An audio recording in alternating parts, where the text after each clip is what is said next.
เอาสบายดีพ่อแม่พี่น้องวันนี้ข้าพเจ้าจะมาcover เพลงของงาแสงอัมพรเพลงที่มีชื่อว่างามเมืองลาวเป็นใดๆก็ติดตามรับฟังไปนำกันเนาะเมฆลอยกระจายสายลมพัดเป่า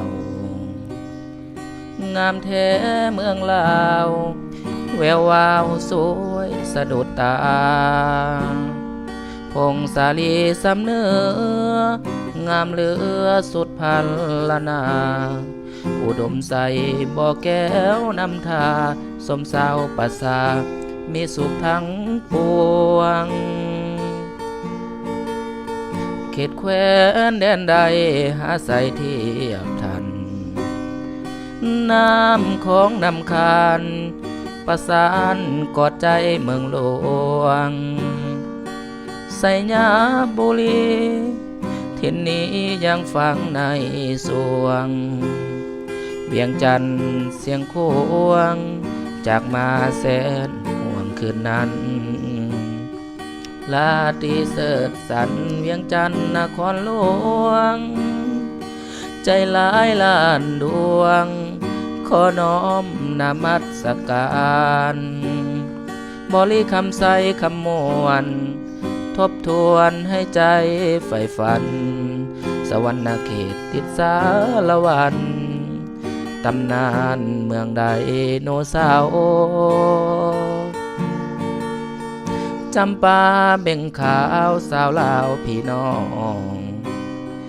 คิดฮอดเสียกอง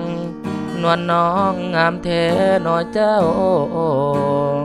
อัตตาเปือยะเอ้ยเห็นแล้วอายหายสุขเศร้าวอนพระองค์แสนเมืองเก่าให้คู่เมืองลาวไปกาลนาน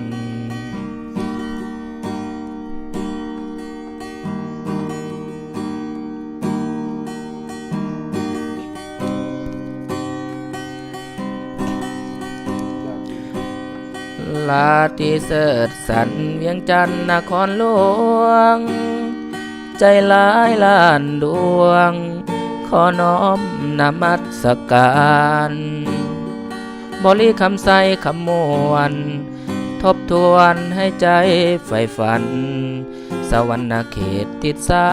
รวันตำนานเมืองไดโนเสาร์จำปาเบ่งขาวสาวลาวพี่น้องคิดฮอดเสกองนวลน้องงามแท้น้อยเจ้าอาจตาเปือยะเอ้ยเห็นแล้วใจหายโศกเศร้าวอนพระองค์แสนเมืองเก่าให้คู่เมืองลาวไปกา